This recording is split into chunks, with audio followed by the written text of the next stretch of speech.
ওলামায়ে কেরামদের কাছ থেকে হাদিস জেনে নিয়ে। আর আমরা তো অহরহ শিরক করছি রাজনীতির মধ্যে, অর্থনীতির মধ্যে, সংস্কৃতির মধ্যে, শিক্ষাক্ষেত্রে শিরক করছি, এমনকি এখন ব্যক্তি জীবনে ধর্মতাত্ত্বিক ভাবে শিরক করছে।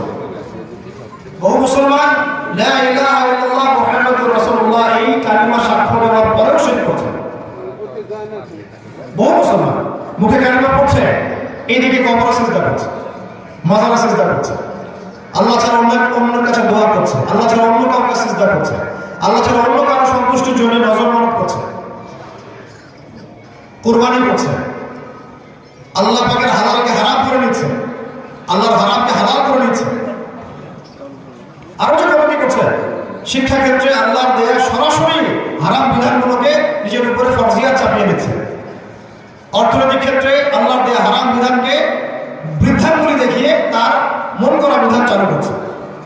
রাজনৈতিক ক্ষেত্রে আল্লাহ পাকের দেওয়া যে শরঈ বিধানগুলো আছে এগুলো 5 পয়সা ভূক্ষেপ করছে না মানুষ, 5 পয়সা আল্লাহ পাকের বিধানের ভূক্ষেপ প্রকাশ করছে না, বরং সেগুলোকে মৌলবাদী